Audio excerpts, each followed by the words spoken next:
This is the North Carolina Food and Beverage Podcast, brought to you by Sysco. Sysco is here to help set you up for success by delivering high-quality foods, products, and services for your restaurant. Recording live to digital from the NCF&B studios in downtown Raleigh. Join us as we lead you into the kitchen, inside the bottle, and into the minds of the food and beverage industry. And now, over imbibing and abundantly indulging for journalistic integrity, it's Max Trujillo and Matthew Weiss. Well, hello, and thank you for listening to the North Carolina Food and Beverage Podcast. I am your co-host, Max Trujillo. And I am your co-host, Matthew Weiss. And something that I like to intake in abundance is protein. Oh. And we, today, are lucky enough to have one specialist. He is a protein specialist. Talk about like your jobs that you aspire to. This gentleman, Chef Bryan Hudson, is the protein specialist for Sysco in the Raleigh area and a wealth of knowledge. Welcome, Bryan. I appreciate it, gents. Yeah, man, it's great to have you finally in the studio. We've known each other for quite some time. Absolutely. I think I met you within the first year that I lived in Raleigh, which is now 10 years ago, which is crazy. And you have been a fixture in this community. I know listeners out there that are in the business, they're like, I know that dude, that guy. He's always showing up. He's that guy. He's that guy. He is him. But you obviously you've been in the industry for a long time. You work currently with Sysco, but you've been a chef and you've been, done all kinds of stuff at this point. Yep. Yeah, we got it. Let's take it back a little bit, Sure. right? So, well, for one. Yeah, you didn't wake up and I kid, but like you might have, some people say, oh, I want to be a doctor. I want to be a professional athlete. I want to be a lawyer. I want to be a protein specialist. Right. Yeah. That protein specialist was not on my radar. That's for sure. Did not know that existed until I found this career path. Yeah, but to the kids living there, listening at home, all those 9-year-olds that are listening at home to the NCF&B podcast, you too could be a protein specialist. Absolutely. Put that on your wish list. Just listen to this path. So absolutely. How did you get on this path? So I'll go back and just say, I'm a Cary native. Grew up in Cary before. I think there was maybe one country club there at that time. I was not a member, but went to Cary and kind of decided to get into culinary. I had the good fortune of my mom being at Broughton High School. She was a teacher there for 40 years and taught at home ec and knew the rep for Johnson & Wales University in Charleston. So I was the first person in my family to move outside of that 30-minute bubble. And where people had to... for people who are listening outside of this area or around the state, Cary locally is famously known as the containment area for replaced Yankees. That's correct. Were your parents replaced Yankees? No, in fact. Okay. Wilson and Greenville, or Wilson. You have to say it with the T. Wilson. Yeah, Wilson. So Wilson and Greenville are where my parents are from and their parents as well. So they moved up to Cary, and my brother and I lived there. And so anyways, I went down to Charleston, spent 4 years down there, got my associates in culinary and my bachelor's in business management. Through that time, I afterwards, I actually became a cheesemaker in upstate New York for about 2 years. Yeah, I heard about that. Let's get back to that and get deeper into it. Yeah, definitely. Continue your story, but we definitely got to get back to the cheese. Yeah. So this was obviously before settling down back here in Raleigh, and I've been back now for 13 years. But I went on that path and then went down to the Caribbean, lived on an island called Anguilla, and I was a baker for about 6 months because I was not a very good baker. Well, it's not in the protein realm. Like So cheese is in the protein realm. Well, it's like I was getting up at midnight to be at work at 12:30 in the morning to work till 10, and then I'm trying to get to bed at 4 in the afternoon. And you're like, why the hell did I come down to the Caribbean and wake up at midnight? But I did it, and that's what I like. And then so then I moved back stateside, and I worked in country clubs up in Boone. Then moved down to Charlotte and did corporate dining for a little while, and then had some family stuff go on and moved back to the Raleigh area. Decided to be closer to the family. So cool. Now married with 2 kids, 2 5-year-old son and 7-year-old daughter. So I think when we first feel you met, on that. right. Yeah, right. I think when we first met, you were working for a hotel or so. I was. That's exactly right. Because I want to say you participated in, I think we all participated in some sort of food festival or something. And that's where we first kind of, shook hands. I think you might, I don't know, maybe you're familiar with Scott James. Absolutely. Yeah. And he was my chef at Midtown at the time. And Scott was the center of the universe, at least for me. He was the sun, and I was just... you were the earth. I was the dwarf planet Pluto at the time, slowly meandering into... by the way, my daughters and I were playing like Taboo or some game last night, and they were trying to get... One daughter's trying to get the other to say Pluto, and she's like, one of the seven. And I go, what are you talking about? She's like, seven. The seven planets. And I go, okay, there are 8 planets. And technically there were 9 our whole lives. I'm like, what are they teaching you in this school that I spend so much money on? Hashtag never forget Pluto. Yeah. But yeah, so you were a chef, you were like throwing down, and that is not an uncommon path, I would say, to then at some point kind of graduate and move into the distribution side. I mean, absolutely. Matt and I, as a parallel, we cut our teeth in the industry, both as servers and bartenders and managers and wine directors and, bar managers, whatever you want to say. And then we both got into selling wine professionally, and Matt even started selling liquor, booze and all that. And he is currently at this moment slinging the juice, around the community.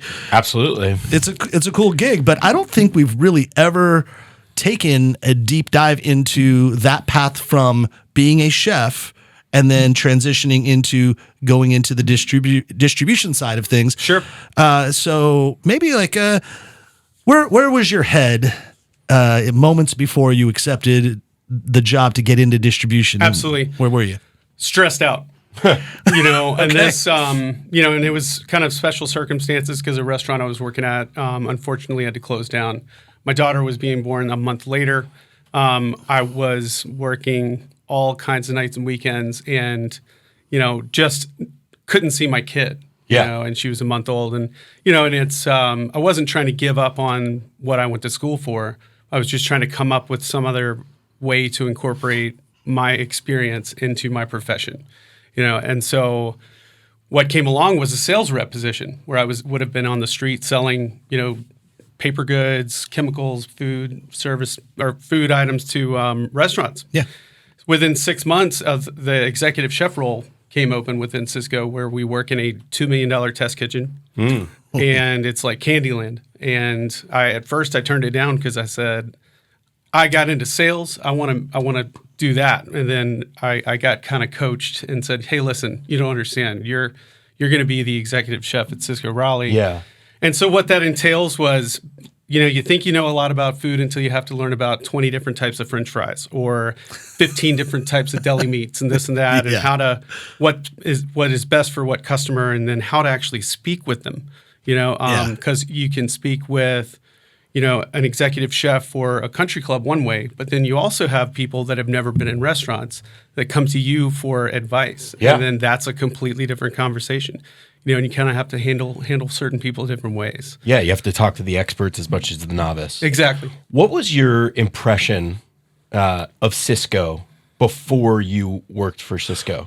Well, when I was when you and I met, Max, I was food and beverage director at a Hilton property by the airport. Yeah. And I kicked Sysco out. Oh wow! So here's what's really funny about that: the one of the district sales managers that interviewed me actually still had my business card stapled to my menu from when I worked there 6 years prior, and said, I believe this was you, and you kicked me out. And I was like, so do I get the job or what? So it was pretty great.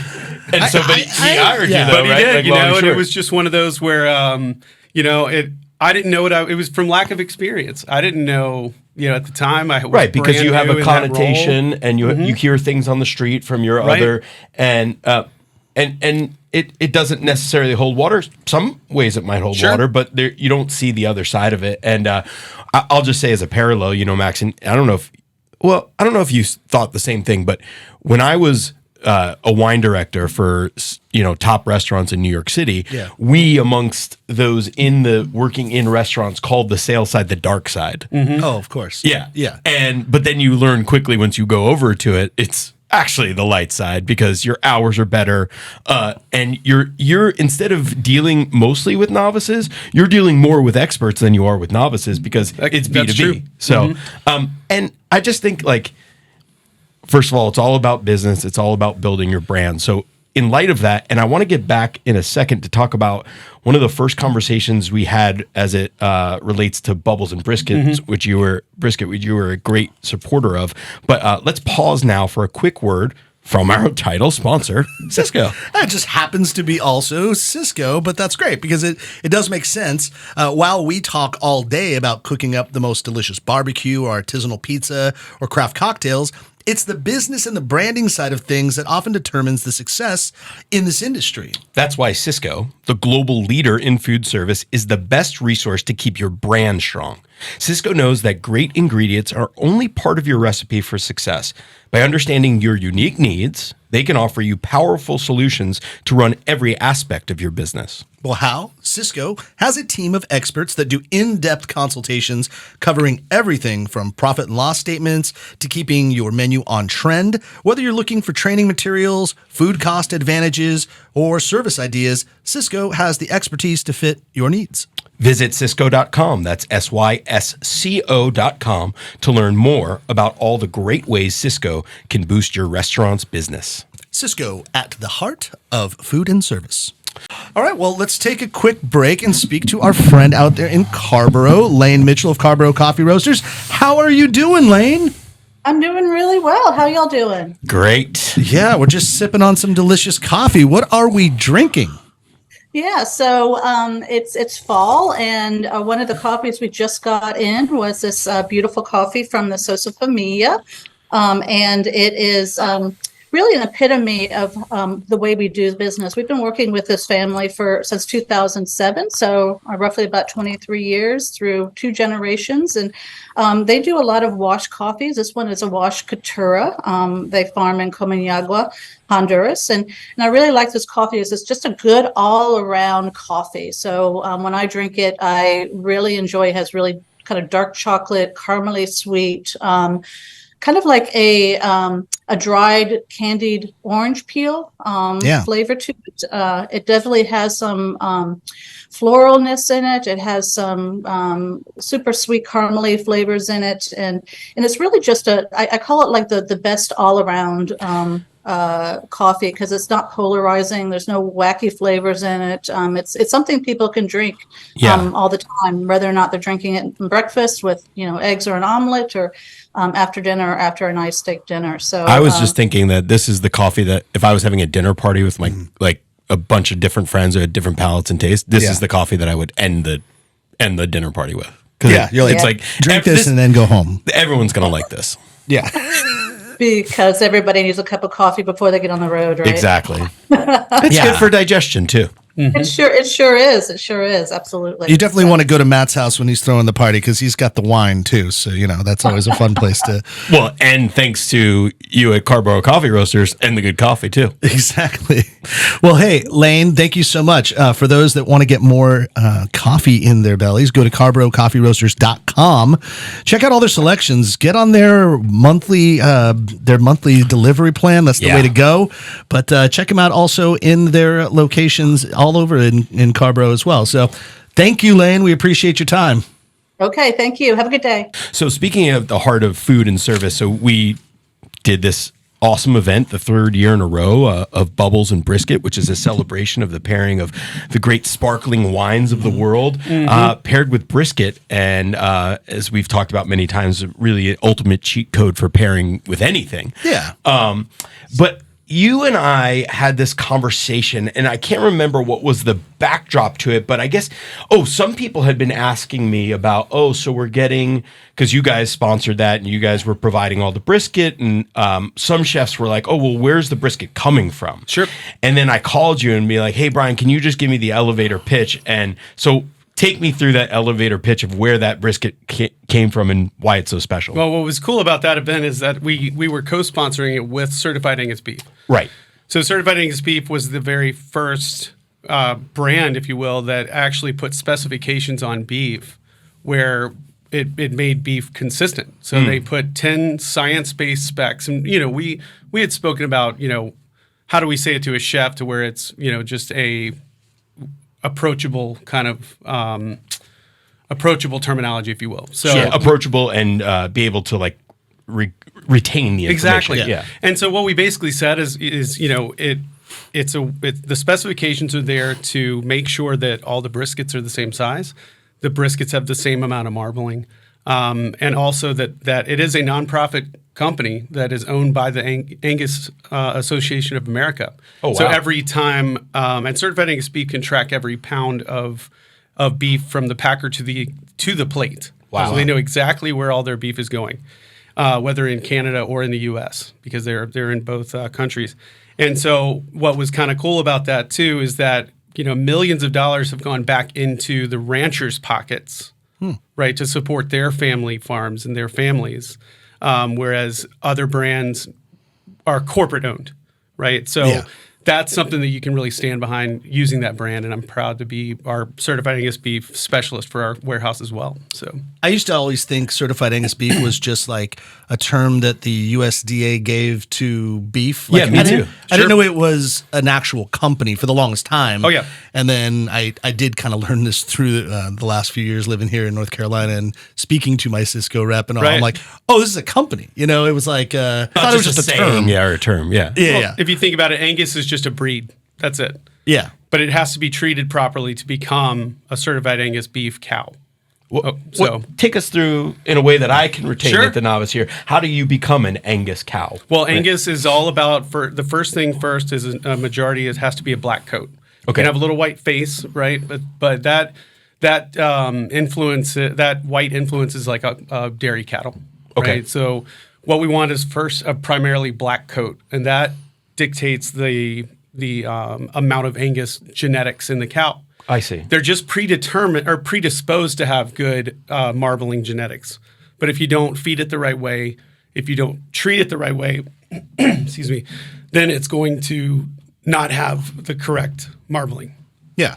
I grab some water. You're making me thirsty too, just thinking about all this beef right now. And hungry. Excuse me. Yeah, and hungry. So, but yeah, that's and again, not getting too deep into it, but there are the science-based specifications. There are size requirements for the ribeye, so that way the New York strip isn't a candy bar shape. It's nice and consistent, because we don't want to cut a ribeye that's a 1/4 inch thick but 12 ounces. Then you cut one that's 3/4 of an inch thick, because chefs can't determine. You want consistency in your cooking aspect as well, and eating experience.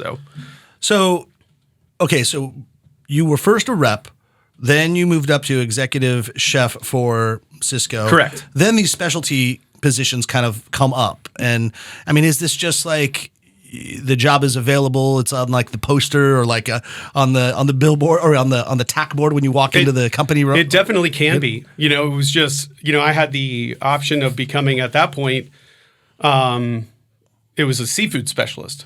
Oh, that became open, and I just, my thing is I wanted to not necessarily get out of the kitchen, because that's tough to let go of. I mean, I did over 1,000 culinary consultations in the 3.5 years I was there, but what I wanted to do was then, instead of the restaurateurs coming to me, I wanted to kind of come to them, because we service from Burlington all the way to the coast. Okay. So people would come from the coast to come see the test kitchen and what, and products, because that's free to them. Yeah. There's no charge for them except for, gas and their time. Yeah. And they have to come hungry, because you're eating for 2 hours straight.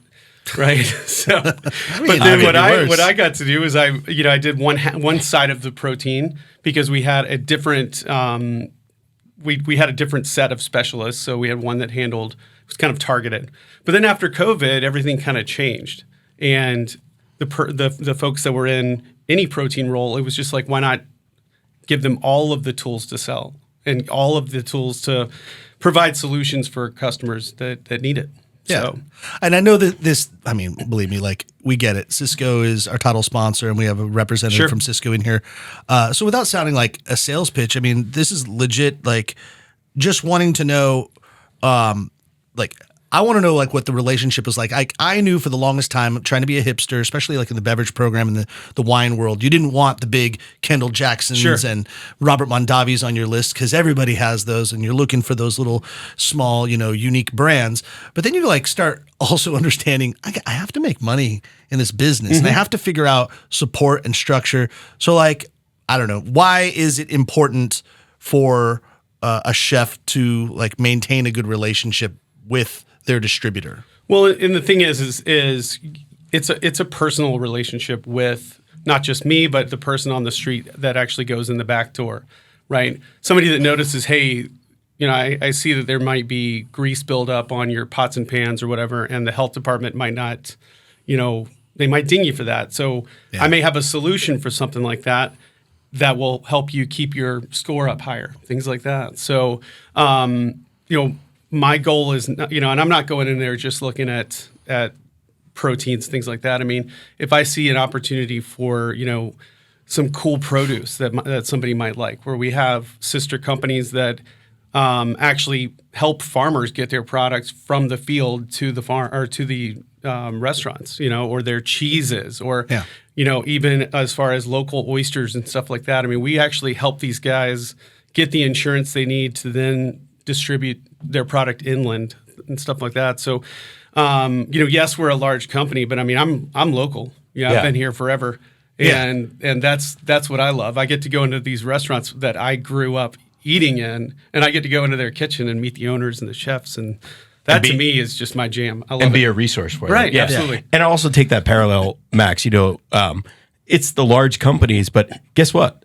There's a reason they became the large companies because they had a lot of those cool brands that were originally small, unique brands that grew with them because they were really good at what they did. Yeah. And then they got a lot of them because they were really good at what they did. So there's a reason that they became a big company. It's like, I'll have to like update this reference because it'll show my age. I used to always make the reference of Nirvana's Nevermind album, was the biggest thing ever in the 90s, right? And after a certain while, a bunch of hipsters would be like, oh, Nirvana, they suck, man. They suck. And it's like, the album doesn't sound any different than the time it was recorded in 1991. Right. And it still like rocks when you throw it on. But I get it. You've heard it enough to the point where maybe you're just tired of it, but there's no difference with it. So maybe I have to like update it and be like, actually, your reference is perfectly apropos because I see now like teenagers wearing Nirvana shirts. Actually, my niece did this the other day, and I was like, do you actually know who Nirvana is? Or you actually like, no, I just like the t-shirt. I was like,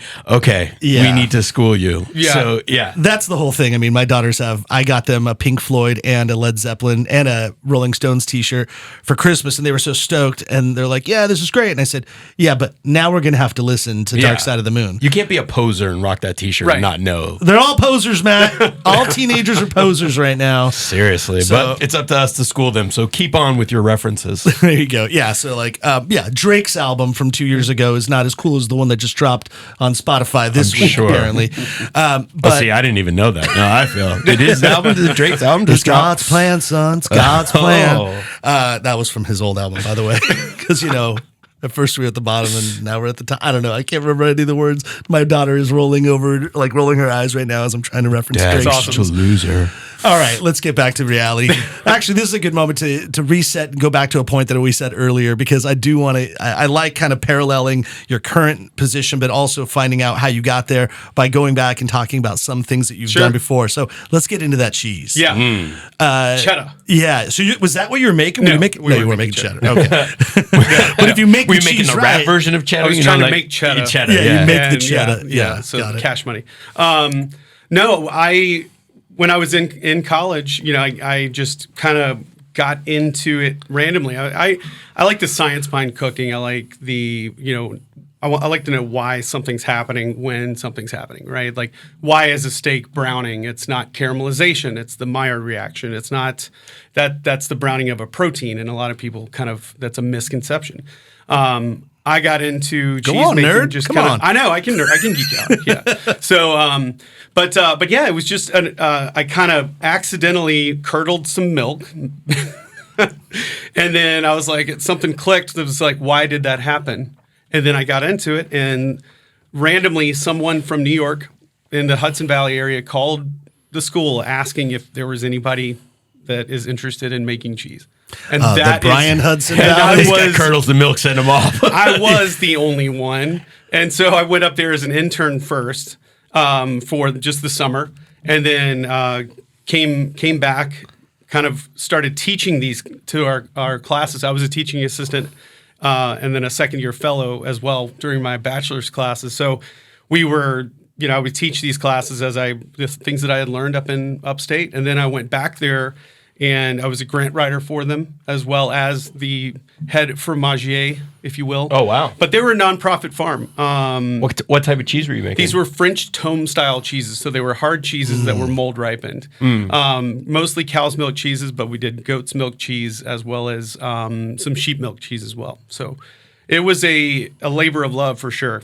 I was probably 30 pounds lighter because I was just always walking, and working. You were 250-acre farm with like 300 head of cattle. It was awesome. Wow. But we also had gardens where, I had never seen broccoli growing, right? So there were kinds of things that, we had summer camp for kids, and we would have to feed them with the produce that we grew on the farm. So a lot of those that kind of shaped me for a very long time, and still does.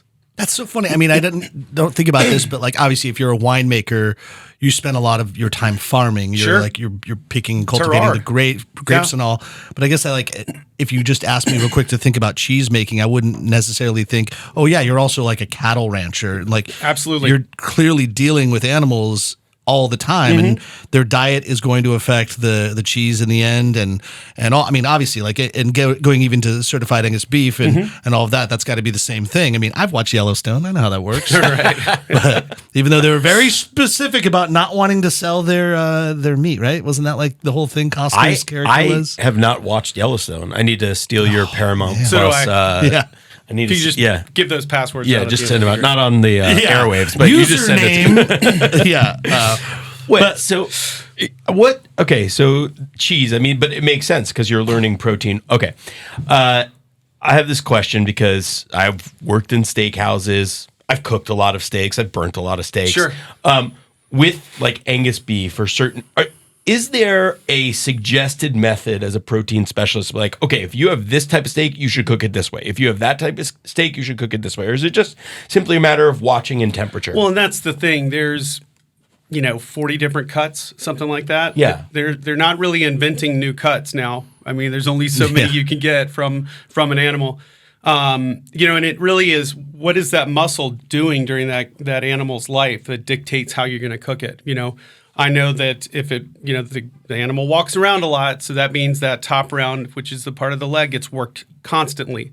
So that means if you want to cook that, it's going to be, cook high and fast for roast beef, for medium rare if you want to make sandwiches, or it's low and slow for, pot roast, stuff like that. Okay. Right. But then there are all these because it's going to be cuts too. the top round is going to be like a tougher cut in that sense because there's going to be a lot of muscle tone in there. Yeah. But again, with with the beef that we like to work with, there's still going to be marbling in it.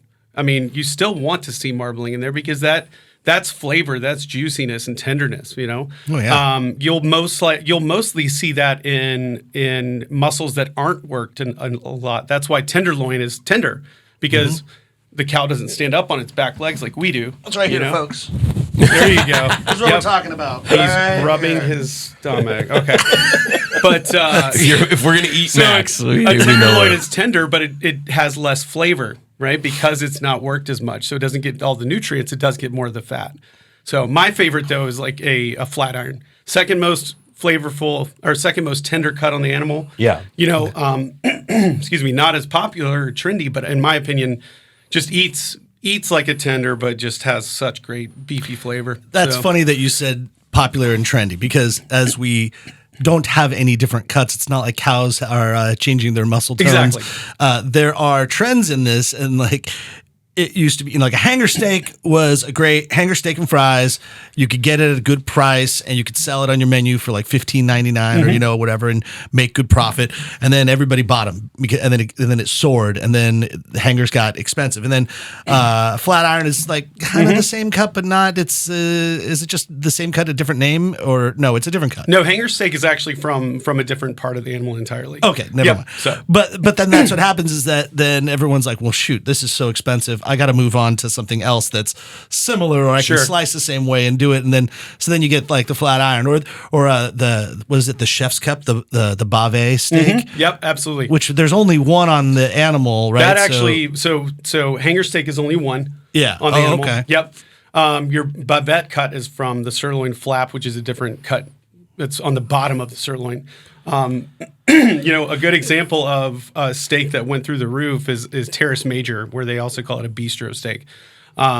Back when I was probably just after I had met you, I mean, you were talking $3 a pound for this thing, and it eats like a tenderloin, and the yield on it is probably 90% after you trim, but then everybody discovered it, and there's only 2 on that animal, and so that means probably 4 pounds of meat. So that's fill a box, you're talking 30 head of cattle, and there's only so many that go around, And so it just becomes a simple supply and demand thing. It is exactly that. Yeah. So. Okay, so if you're consulting a restaurateur who is starting a steakhouse, right? They want to cook meats.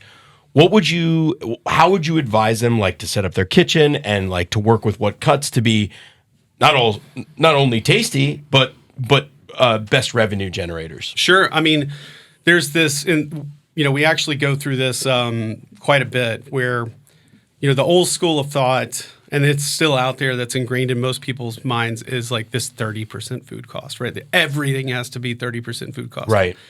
That's not necessarily true. What I was taught was that you can't save yourself rich, So really or the old adage, you can't take percentages to the bank. Exactly. Yeah. And so that has changed my perception over the past few years too. When I make suggestions, I'm like, well, listen, if you have 50% on the steak, say it's a $9 New York strip, but I'm going to charge $18 for it, I'm taking $9 home. Yeah.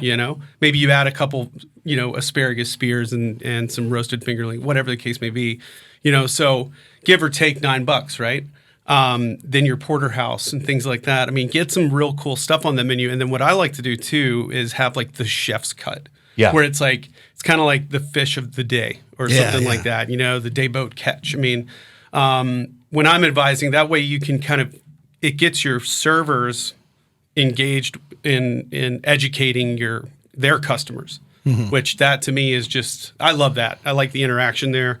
I've always loved that, whether I was a GM or I was probably the world's worst server, but I still enjoyed the interaction. Yeah.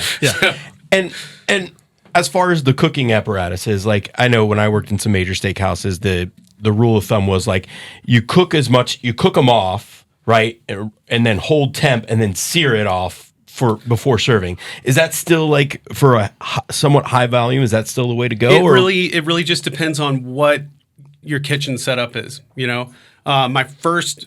Wendy's was like my first culinary job, I think, really. But after that. Nice. I went into home of the square burger. Right, Yeah. exactly.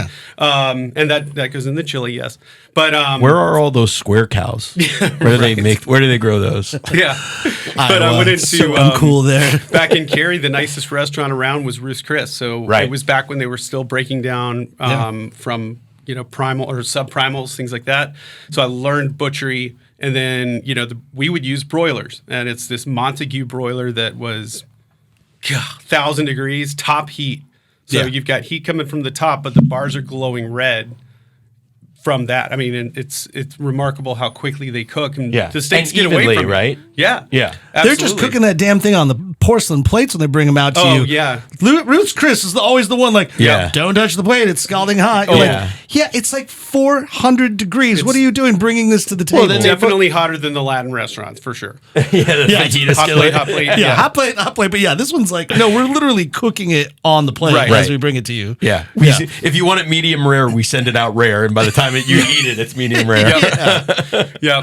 But again, it just depends on the kitchen setup. If if it's a ground up construction, then it just depends on budgets and stuff. I mean, we have a whole side of our business that we have we got a guy, a specialist like myself, who can help build a kitchen, build a whole restaurant. Like how big do you want your walk-in? Let's draw it up. We'll get some quotes to you. That's literally what I was just going to ask you is like about specialists, because there are so many different people that work inside of Sysco or just in distributors as well. But you think of like, oh, you got your salespeople, and then you might have like your fish specialist, your protein specialist. But like, what does like the camp look like? You got all these teams, like a football team. Absolutely. Like, what are the positions? And that's how it feels sometimes too, because we are trying to, like I said, it's about our customer.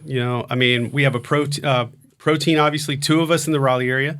We have a European import specialist who deals with cheeses and cured meats and anything you could imagine that's imported, and a lot of domestic stuff as well. A produce specialist,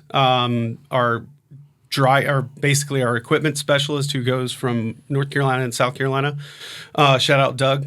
And they're more like kind of engineer-esque type guys, right? Right. And you get really close with the customer over time. And that's what I like. I mean, we were talking as soon as I walked in, there's a guitar and a banjo hanging out. I mean, there are times when that's what I talk about more than food. I talk about guitars or family, and then we're like, so you want to try some steaks, or whatever the case may be. You just got a new Rickenbacker, by the way. Exactly. So I got a Gresh. Yours is black and silver, so is mine. There you go. Are you a Raider fan? No. You should be. Okay. Nice. But that's the cool thing. And it's don't even. I've seen people that I went to culinary school with that have come into a kitchen, and I'm like, what are you doing now? And I mean, this is 20 years ago at this point. Yeah. So it's a big, I mean, it is. It's a huge team. It's a big company that obviously, I believe Sysco is the largest distributor in the nation or the world, right? In the world. In the world. Yeah. But it takes a lot, yeah. Well, and not only that, but without this sounding like a commercial for Sysco, because as Max and I talked about, like, we want to talk to you, Bryan, because you got a lot of cool stuff to talk about, and obviously anybody who's been listening this far can see a wealth of knowledge. There's a lot of cool stuff you guys do corporate-wise to give back to the community and plans. You mentioned about how Certified Angus Beef gets millions of dollars. What are some of the other cool stuff that you're working on? So what's cool is that Sysco as a company definitely donates a lot of money to charities, things like that. Right. On kind of a grassroots level, though, I can tell you right now, one of our district sales managers, he is based out of Greenville, North Carolina. He has a charity where he builds beds for underprivileged kind of kids and things like that. Oh, wow. And you're talking every time he gets together with his team, on a Saturday, they build like 500 beds. Oh, wow. For youths. And then the next week, they distribute all of these. That's amazing. It's like the Warwick Dunn of Sysco. Yeah. Old reference. That guy's name is Frank Hernandez, and he's got just the biggest heart. Hey, shout out Frank Hernandez. Yeah, that's awesome. Yep. And that's just one example of many. Yeah, well, I mean, I was the MC for Now Serving, which was just an event that was held at Smoky Hollow, the same place of which we did. This past Saturday. Yep. Yeah, where we did Bubbles and Brisket. And that whole joint venture was restaurants participating in collaboration and creating meals for the hungry. Right. And they have like a whole place, like New Bethel Church is one of the main locations where they're making tons of food, but Sysco was one of the proud sponsors there. And I was like, it was just funny. I was attached to this and I'm like, oh, Sysco. Yeah. Oh yeah. We're all in the same thing, but that's it. I mean, I was asked to be the host. Actually, we were asked, but Matt was out of town. So I took it on, but I had to go see my boy Leo Messi. Yeah, I wasn't going to say it that you couldn't help hungry children because you were just watching soccer, but you said it. But it was the greatest player maybe the second greatest player of all time to watch him in person. Like, and I was taking my son, so we'll let it pass. That's a good excuse. Yeah. I did see David Beckham while he played for Real Madrid. And plus, on my honeymoon. Oh, yeah. Well, that's pretty awesome. In Sevilla, in Spain. That's really cool. That's pretty cool. Also, I knew that you, as far as MC goes, were more than able to handle the duties. Yeah, it was. It's easy when you do something that you care about. Yep. And I mean, everybody was collaborating. That particular event was fun because it was a collaboration event. So, like, for those that missed it, check it out next year when it comes out. It's fun. Just like the high points were like, for instance, you had Stanberry, one of our favorites, and Hummingbird, one of our favorites, collaborating and making like the greatest Louisiana what am I trying? Gumbo, right? Gumbo, yeah. Thank you.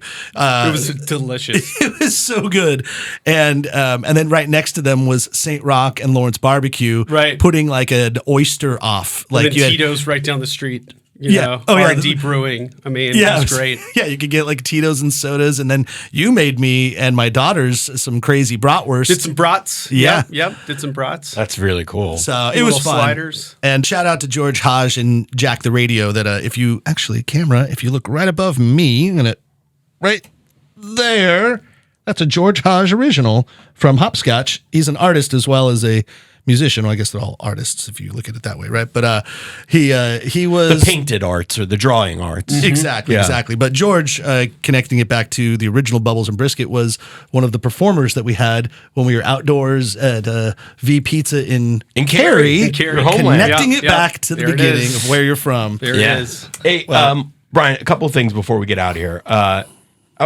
As a protein specialist and with prices and inflation going now, especially like looking at the sales side, looking at the buyer side, what are we telling people? What's the conversation out there about like?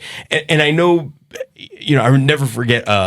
Chris Reed of the Piedmont Culinary Guild was always PCG? like, yep, was always like one of the things that she said when she was on the show that really stuck with me. There was like, price of chicken is ridiculous. Like a whole chicken shouldn't be $6.99 in the grocery store, Right. but it is, and it's delicious. So, but what is the conversation you're having about the prices of food, especially proteins and out there?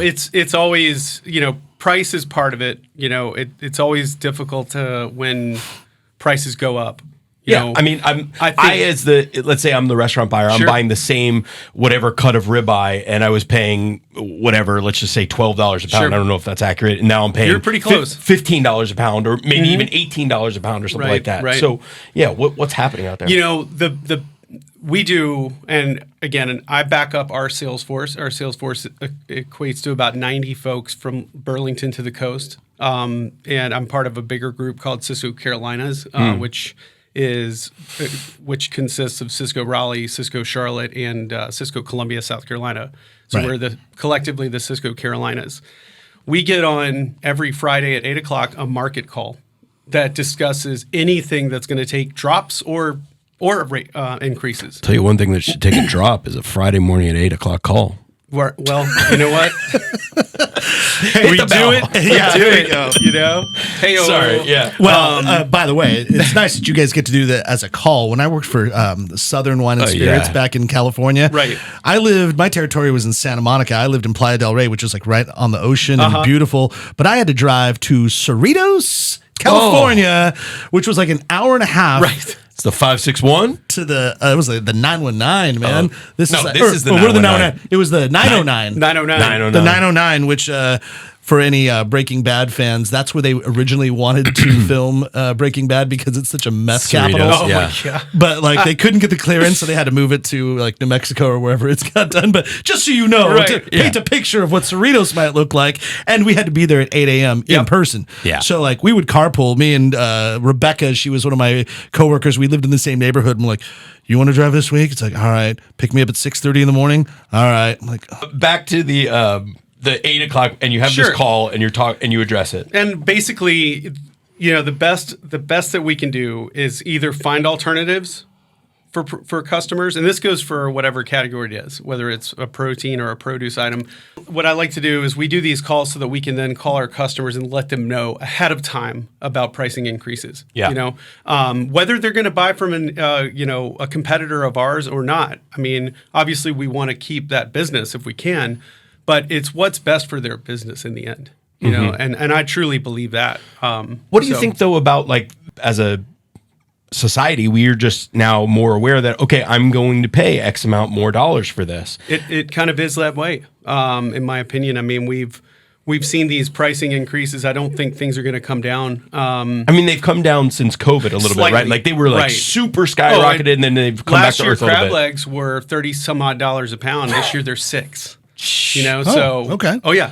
Well, okay, but everyone knows that listens to the show regularly that my affinity for Taco Bell has not gone away. I love Taco Bell, and I got a soft spot for Arby's. I can't help it. oh, I love Arby's Yeah. too.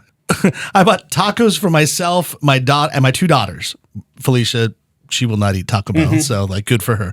But the three of us, Matt, let me ask you. Oh, what say you? I bought 3 meals, right? But Yeah. Charlotte's was just a quesadilla and like no drink, no nothing, just a quesadilla. So just that and a meal for Alexandra and a meal for me. How much was it?